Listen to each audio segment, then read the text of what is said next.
here we are this afternoon, episode 3 of On the Sofa with Rouge and the Infinity Group. And it's a real pleasure to have Dr. Karl Alvarez with me this afternoon. Dr. Alvarez is a marathon runner. He's a physio. He's a GP. But there's many things that are so interesting about his life and what he's done, and I wanted to share it with you, and also how he's helping the Infinity Group with different things that he's doing. He's a mentor for them, and we want to know what it is that he's mentoring them about, and how he can help people in general live better for longer. And this is what this podcast series is all about. So hi, thank you very much for being here. No worries. Thank you very much for having me for the second time. For the second time, because I have to say we did this once before, and it didn't quite work out. So here we are again. So we already know what we're going to tell each other, but let's see what happens. So the first thing I want to say is we met on the hub. Yes, we did. And you were talking about your ultra marathon, which was pretty spectacular. We're going to talk about that. And that's where I first met you. And then I got to know about you through the Infinity Group because you are doing some work for them. Yeah. So you're a mentor for their group. I'm one of their sponsored athletes, so to speak. Okay. So I try and promote the Infinity Group with some of the events that I've done. So the ultra marathons that I've done, my world record attempt in November last year, and a few of the things that I have in the pipeline as well. Okay, so I want to know what you've got in the pipeline. But first of all, tell me about how you started. So you went to school in GIB. What made you want to become a doctor? Yeah, so I think I've always wanted to become a doctor from a really young age. At school, I was hardworking. Yeah. But things didn't quite go to plan. I ended up going and pursuing a career in physiotherapy initially. Okay, so you're a physio as well. Yeah, that's right. Yeah. So I was a physio. I practiced for a couple of years, but I had always wanted to do medicine. Physiotherapy only focus on one aspect of the body, and I was always very interested in what our bodies can do. So I knew that I'd always wanted to pursue a career in medicine, and that's what I did. And I did medicine as a graduate entry degree, and I've since gone through my career. Firstly, as a surgical trainee, then I changed my career and I was more interested in general practice. Okay. Since coming to Gibraltar, I've been involved in the maritime industry, and now now more recently doing occupational health. Okay, so you lived in England for a few years. 18 years. Where did you live? I lived mainly in Nottingham. Okay. Then I moved down to Southampton, and then I returned to Nottingham to complete my postgraduate training. Okay, and were you always into being athletic? Were you always into training and looking after yourself? Yeah, for me, I think training has always been more about the benefits that it gives my mental health than my physical health. Obviously, it's very important for our physical health, exercise. And so I think training has always been part of me from a very young age. In terms of my interest in sort of the human body as such and what we are capable of, I think medicine has fed that interest. I clearly remember attending so many of my lectures throughout my medical degree and just being fascinated at what our bodies are capable of, from organs to at a cellular level. Just what our bodies can do is really amazing. And you've put your body to the test. I mean, we're going to talk about that. Yes, and I think this is part of your. I mean, it's like you've challenged yourself because you've learned so much about it that you wanted to see. Can it be done? Absolutely, and that's part of my interest. And don't get me wrong, there are people out there, who are truly inspiring, and they push their bodies to the limits of what is humanly possible. But I like to push my body to my own limits. And I think that it's important for people to try that. Well, what are your limits? I mean, how far will you go? This is the thing. And how do you know how far to go? I think that the limits are normally limited by our minds and not our bodies. Interesting. Yeah. I think in so many of these ultra events, it's what you think that you can do that limits what you're actually capable of doing. Wow. And that's what's happened to you, because you did, well, we're going to talk about it. I've got a list and I want to go through all the different stages. So you took your fitness and your well-being really seriously, and you carried on doing that while you were studying. So you studied quite a lot because you became a doctor, so that's quite a few years. Yeah. Did that help you de-stress? Did that help you like switch off? And Yeah, absolutely. As I said, I think my exercising was more for the mind than it was for the body. Yeah. It's mi manera de despejarme, no? Of just of de-stressing, getting away. It's normally the time when I tend to do most of my thinking. Yes. And running, I found, was really, really good for that. So that's how I got into the running. Okay, and how do you condition your body, Karl, to do these ultra marathons and push yourself to the limit? How do you start? If say somebody's watching this and they're like inspired by what you've done. Yeah, I think I mean, everybody will have their own ambition of what they want to achieve. For me, it was I really wanted to push myself. But you need to start small, you need to be realistic, and it needs to be paced and gradual. You know, I didn't wake up one morning never having run, like more than 10 kilometers and decide that I'm going to do that today. That I wanted to run, a marathon a day for 5 days in an extreme environment. Yeah. You just need to pace yourself, and have a plan. I think if you want to try and achieve something like that, you need to speak to someone who's done it before. Yeah. But it's just like being patient and taking it gradually. It does take time. Yeah. I remember training for these ultra marathons and being asked about my training, and you can't train to run, in some of the ultra marathons that I did, I was running for 14, 16 hours in a day. And you can't train to do that by just doing an hour of training, a day, 4 days a week. Yeah, this is years of it. Exactly. Training. You need to put the time in. And why did you decide to come back to gym when you'd, finished? Yeah, absolutely. I think as I got older, I saw the value of the Gibraltarian lifestyle. Your priorities change, don't they? Yeah, your priorities do change, absolutely. And for me, as a doctor, treating people in my community was a lot more meaningful. Okay. And I got a lot more out of it than I did when I lived in the UK. So for that reason, I did really want to return to Gibraltar. And give back to the community. And give back to the community. They gave me a lot, I think we sometimes take for granted how fortunate we are here with our education system. Yeah. And with what we're offered and what's available to us. Yeah. I would have never been able to have pursued a second degree career without the assistance that I received, from the Department of Education and the government. So, So now you've come back and you're helping the community.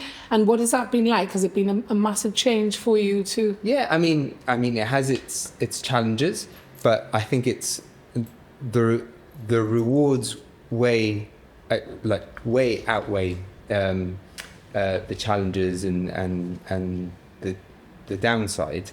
So yeah. The juice is definitely worth the squeeze. And you're enjoying it, no? You are happy living in gym. Absolutely. I love living in gym, and I love I love where I work, and I love my work. Yeah, because you're a GP for the GHA, so I'm sure a lot of people have seen you around or know of you from being there. That's right. In fact, I'm moving away from general practice and now doing more occupational health, which is something that I'm very passionate about. I think. For me, I've always been a very hard worker, and I see a lot of value in work. I think work is really good for our health. Yeah. And I find it very sad when people are working as a means to an end. But being in a healthy work environment is also really, really important, and that's what I try to promote, because we spend. Unfortunately, most of us need to work for a living. Is that what drives you? Is that what, when you wake up in the morning, you're like, okay, I'm going to a job that I enjoy? And Absolutely. I'm going to do a bunch of things today. Absolutely, I really do. I really do love my work, and there's a saying, that many people often quote that if you really enjoy your work, you'll never work a day in your life, and I think that there's a lot. I think that there's a lot of truth in that. Yeah, probably. Yeah. Do you think we're all capable of more than we think? Absolutely, claro, sí, yeah. If I didn't think that, I wouldn't have tried to push myself, like both. I guess like intellectually trying to, achieve the most that I can achieve, and physically, like through the challenges that I've done in recent years. And what was your first marathon? My first, okay, so was it a normal marathon or was it like so my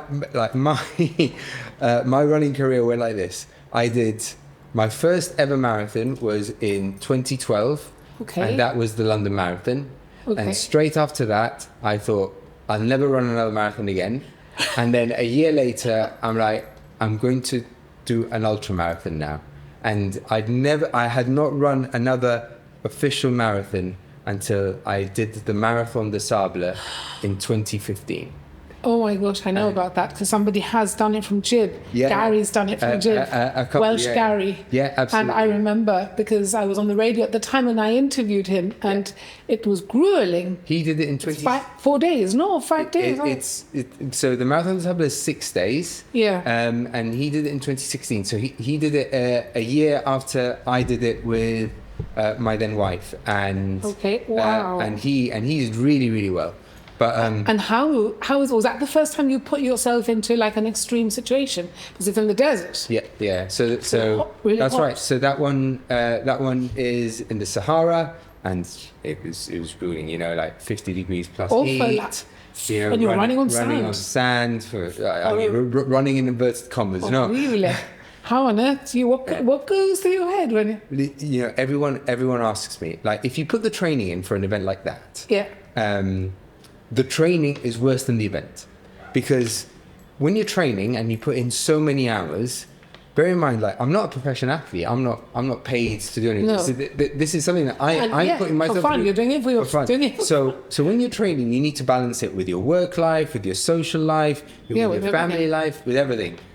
But if you get the training right, when you get there, all you do is that, so you don't have any other stresses and you completely switch off. So I actually find these events quite therapeutic. Yeah, because you just can't think of anything else. Don't think of anything else. You have to just think about, I have to get to the next stage. I have to do this. That is, and Me quedan 4 horas. No? But actually, I find it really healthy, because you're completely disconnected from everything else. Yeah, in the middle of the desert. So did you complete it? So the Marathon des Sables, we did, like, myself and my then wife, we did much better than we'd anticipated.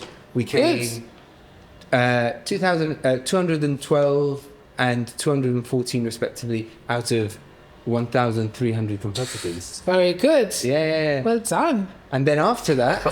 and then Jai got the bug. Jai was like, now I have to do like loads more. No. After that, I said... I've done the. I'm never going to do this. I've done what was then called the toughest foot race on earth. I said, well, I've done it. That's it. That's me running done. But then I started hearing about another race, which was sort of, it was said to be harder, and it was in the jungle. And it was Beyond the Ultimate Jungle Ultra. And I heard of it shortly after I did that race in 2015. And at that point I thought, I'm going to shelve this for now. And years passed and a lot was going on in my life in terms of moving from the UK back to Gibraltar. Then COVID came in. And I distinctly remember during COVID thinking, when everything was locked down, and I was in a very, I wouldn't say privileged position, but I was able to go out because I was working, I was contributing like to the efforts then, but I remember thinking, life has completely changed. Were you in England during COVID? No, I was here. I was here in Gibraltar. I was working for the GHA. I was seconded to ERS for a short period of time during the really difficult times there.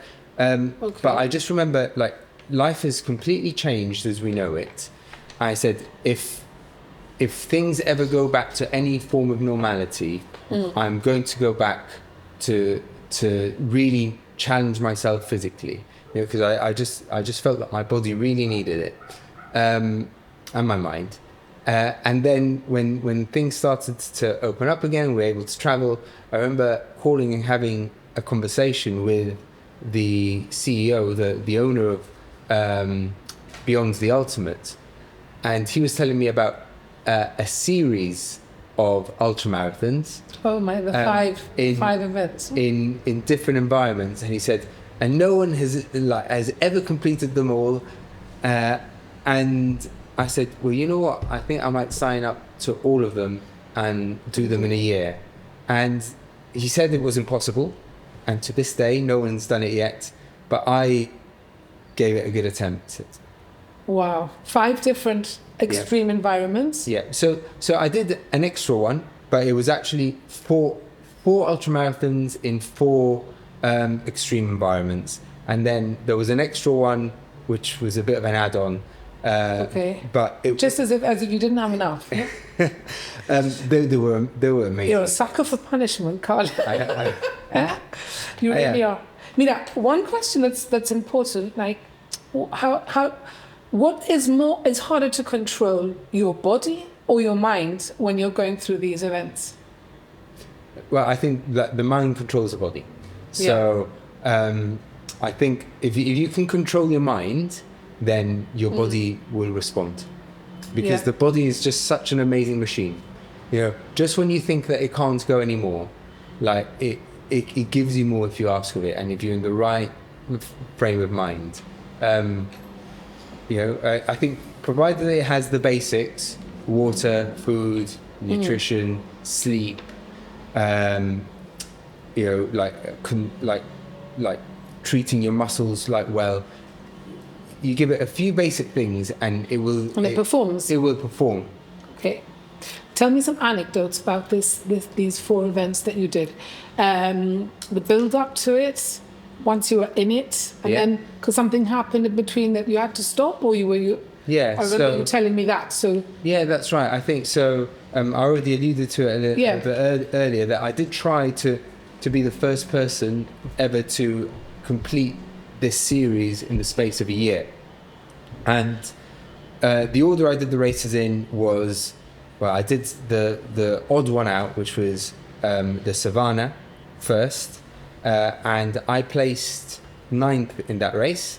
That one was in Kenya. Then the second one that I did was the desert one in Namibia, and I placed 5th. The third one I did was the ice one in Swedish Lapland. What a difference! With temperatures of -40 there, and I placed 1st in the men's category. Wow, it's quite something. A woman beat me, and that's the first woman ever to be the overall winner of an ultramarathon, and she was incredible. She was a remarkable runner, and a remarkable athlete. And then for the next one, which was the jungle, you know, because I'd been progressively doing better and better, I really went to the jungle, and bear in mind that was the one that I'd wanted to do in the first place. Yes. I went there with the goal of winning, and I was in joint first place. There was another runner that was sort of with me, and with all due respect, he was definitely the stronger runner, so I don't think I would have won that race. But on day 4, I became really, really unwell. I was dehydrated, but I came down with this sort of stomach bug. I think I just had got my administration wrong, you know, in terms of how clean I was with my food. Yeah. You know, one of those things, and you were in the middle of the jungle. I was in the middle of the Amazon jungle. Yeah. You know, like you'd finish running. You know, we were running a marathon, and then you finish the day, and you have to hang up a hammock, and you sleep in a hammock completely exposed. And the reason that you need to sleep in a hammock, because if you sleep on the floor, you get eaten. So that was a really extreme race, and unfortunately, I got ill. I got ill. And how do you deal with that? They retired. It was really hard, needless to say, because do you feel like really crushed? Like completely, because bear in mind, like these races are expensive. Yeah, you know, yeah. it's a huge investment in financially and in time. Yeah. You know, so there was no way I was going to attempt, you know, start again, race one, and try and do them all in a year. You know, so that was it for me, and that was crushing. Yeah. However, I tell this to people when I have this conversation, but I learned more from that one race that I retired from than every other race that I did. About yourself? About myself, about Really? what I'm capable of, Really? and about how I can deal with failure, challenges. Yeah. 1 month later, after that race, I still had one more race that I had to do, which was the mountain one. And I went and I did that one 1 month, later. After that. So I was able to pick myself out, and like personally, I'm really proud that I was able to do that. Yeah. And I came third in that race, and the first two were actually professional runners. You know, they were, you know. So you did really well, really. I think so. For sure. I So think so. you're the first Gibraltarian to do any things like this that you know of. I think that there are some Gibraltarians, you know, that dip their toe and try like these ultra events. I think there's a lot of like talent in Gibraltar that we don't know about. Yeah. As far as I know, these sorts of ultra marathons, yes. I mean, there are many different forms of ultra marathon. Yeah. You know, I quite like the multi-day events. You know, where you suffer for For a few days running. for a few days. I know, I'm saying you were mad, but I do get it. It's like gives you that buzz, no? To look forward to it and then to push yourself to it. Yeah, and the sense of achievement. And then the achievement, of course. A sense of achievement. Even when you fail, you know, in these events, at least you if you feel that you've given it your all, you know, there is a lot to gain from them. Is the jungle the hardest one you've ever done? I think the mountain, which was the last one, was really challenging because of the altitude and the elevation. You know, I think over the 5 days in the jungle, and that was in Kyrgyzstan, the amounts that we climbed was more than the height of Everest. You know, going up and down. So that one was really tough on the joints. I think the thing with the jungle, it was just like completely unforgiving. I think like the other environments passively will kill you. The heat, the cold, the jungle, it seemed like it was actively out there to get you. You couldn't rest. You know, like if I put my hand down for a minute, like within seconds, there'd be like creepy crawlies all over it. What's the best country you've ever been to? The most fascinating, the one you've enjoyed the most? The one I've enjoyed the most, I think, Swedish Lapland. Really? You know, like northern Sweden. Like some of the forests there were so magical, so beautiful, completely untouched, and running like through the snow there, like seeing like the blue skies, the sunrises, the sunsets there, meeting some of the people, like the some of the herders. I mean, rural, no? Like Completely. And middle of nowhere. and the thing is that place is a place that I would have never have thought to go to otherwise, had it not been for that race. Yeah. You know, so it's got its benefits as well. So I think every environment that I've run in has been, you know, has had its thing. Good things. Mila, let's talk a little bit about your connection with the Infinity Group. Yep. So, how long have you been supporting them? What is the connection? Yeah. How did you start? Yeah, so the connection is I asked them for sponsorship. Oh, okay. For one of your marathons? I approached them because I use Infinity gyms, like they are some of the best kitted out like gyms in Gibraltar. I was going to mention that as well. You know, and so I've been using them for years, pretty much since I moved to Gibraltar. Yeah. And then I thought, well, you know what? I'm doing these things. Like people, like within like the gym environment that I would train in, they knew me. They were supporting me. You know, and they were following my training. So I thought, well, and people would maybe ask you stuff while you were at the gym because they knew you were a doctor, GP. So they all the time. They stop you. Yeah. So I approached Infinity and I said, look, would you be interested in sponsoring me, and you know I'll promote your brand, and they did. They said and yes. I'm very grateful for that to this day. Because all these things are super expensive, I suppose. Yeah, I mean, they sponsor my gym membership, Yeah. and it's like a second home to me. Yeah. Do you train every day? Yeah, pretty much. Yeah. Yeah. So. É fatiga. Sono fatiga.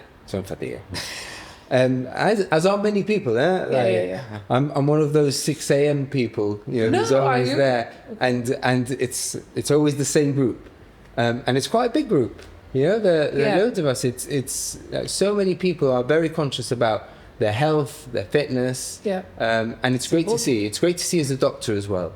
And you go to bed early as well, or not so early? I try to. Okay. I try to. Otherwise, to get up so early to go to the gym is like, I need my 7 hours sleep. But like in return, I promote the Infinity brand in the things that I do, and I also try and promote health. Yeah, of course. Through Infinity. Yeah. So I mean, these podcasts are about living healthier for longer and how you can do that. So one of the things is going to the gym. And like you say, they've got lots of different gyms with lots of equipment. Yeah. Have you tried them all? I haven't tried all of the gyms. I probably have tried most of the equipment they have. Yeah, I think I've got that. I remember it's probably about a year ago now, they got this new stepping machine, and I've had an idea. You asked me what's your next challenge. I would love to be able to do the height of Everest on that stepping machine. So so that's something that I've been toying with. So probably when this podcast goes out, you might do that. Whoever is in charge of publicity for Infinity, if they're keen on doing it, they should talk to me. Because you did a similar thing. Well, not your legs, but with your arms, the rope challenge. Yeah, that's right. And that was in one of their gyms, no? So I had done all of my training in their gyms, and I used their rope. So that was a really random challenge that came to me. Yeah, and I mean, how many hours were you like? So I'll tell you the story. Yeah. So it was. I saw this documentary, and it was about a vegan diet, and the person that was presenting gave a measure of how he felt his fitness had improved when he changed from a normal diet to a vegan diet, and the measure was that before he'd only been able to do 10 minutes using battle ropes, and when changed his vegan diet. He did an hour. More. He did an hour. Right. And I'm like, an hour on the ropes? Sounds crazy. But bear in mind that I'd only ever done 30 seconds at a time. But I quite like these sorts of endurance events. So the next time I went to the gym, and I'd not touched the ropes since coming to Gibraltar. I'm like, man, I've got there's some ropes here. And I did 10 minutes almost straight away. And the next day I went and I did 20, and then I'm like, well, I'm going to try and do this hour. And I did an hour. Cuando llegué a una hora, I said, I wonder what the world record is. I just wonder. And so I looked it up, and it was 3 hours and 3 minutes. And you thought, I'm going to... And at that time I was still running. And, I'd go for runs that were, 5, 6, 7, 10 hours. I'm like... This is a piece of cake. So I thought psychologically I can do it. So I beat the world record. And then someone else came and beat it. It was a few weeks later, completely randomly. So now you have to do the steps one and get the Guinness Book, because that's not an easy thing either. Somebody has to calm. I'm not sure about the Guinness World Record for the steps. I'll have to look that one up. But I would definitely like to return and try the ropes again at some point. Oh, really? You want to beat the other guys? Yeah, I mean, he only beat me by 3 minutes. Maybe he saw your time and thought, right. No, mine hadn't been released yet. Es verdad, he didn't. Es verdad. Well, sí. ¿Qué vamos a hacer? Mira, how do you stay grounded, Karl? How do I stay grounded? Yeah. I think my patients help me with that a lot. Oh, really? Yeah. I think you're humbled by them? Very much so. Yeah. I am. I see day to day how lucky we all are. Yeah. And some of the challenges that other people face. You know, I think some of the challenges. I've been very fortunate throughout my life. I've never suffered with any significant loss, significant illness. You know, the adversity and the challenges that I've been through are ones that I have put through. I have chosen to go through myself, which is very different to any challenges and adversities being imposed on you. So yeah, I think my line of work and my patients really do help to power me. Okay. What's your motto in life? Work hard and be kind. Good. That's it. And do you follow it? Yeah. I try to. Okay. But we all sort of fail from time to time. You know? Yeah. We're all human. Of course. Have you ever felt like you were in danger somewhere? Yes. Really? Really? But like you... So, well, no, like in the jungle? On a drunken night out. Oh, nice. No. Yeah. And I think some of the environments that I've been in, like from time to time, I remember being in the ice one. We went over this mountain, and a storm hit like instantly. Like at one point it was like a sunny blue sky, and then the next moment visibility was literally zero. Nothing. And there was gale force winds. 6 people were evacuated off the mountain, and 2 of them had confirmed frostbite, and one of them nearly lost their vision as well. And that was really, really, really challenging, but weirdly, really exciting at the same time. It was very nice. Loco. See, no? It like gives you this adrenaline push to keep going and achieve. Absolutely. No? Yeah. What is your greatest achievement? My greatest achievement about my daughter. You've got a little daughter. Yeah, I do. Oh. Where are you traveling to next? Where am I traveling to next? Pues ahora mismo I don't have anything planned just yet, if I'm perfectly honest. Okay. Because you've got your own business as well. That's right. Which is, you were telling me about occupational therapy. Occupational health services, yes. Okay. So and that keeps you busy too. That keeps me very busy at the moment, yes. What have you learnt about yourself? You were saying before. Yeah. I think I've learned a lot about my limits, about my resilience, you know, and I think just about the sort of person that I am, which I like to think of myself as a good person, but you realize that, you know, we all have our failings, and I think I've certainly learned that in recent years through the challenges that I've done and through my work. Okay. And lastly, go on. What's the best advice you've ever been given? Best advice I've ever been given. I think when you're going through hell, keep going. A bit like Winston Churchill said. Exactly, that's right. Great. Well, thank you very much for being here with me and being so open and honest about all the things you've been through. And I'm sure if people are watching who've seen you, I'm sure they can maybe take some inspiration from what you've been saying. Yes. And you're always around at the gym, at the Infinity. Yeah. And actually, while I've got you, I am going to say, because I'm also a board member of the GFSB. Yes. That was it. Yeah. And the GFSB are hosting well-being events, which are being sponsored by Infinity. Okay. And when do they start? So the first one was in September. We've already had 2. One was on general health in the workplace. That was in September. In October, we did one on women's health. And next week, on Thursday, the 21st of November, we're having one which is focused on men's health, because November is Men's Month.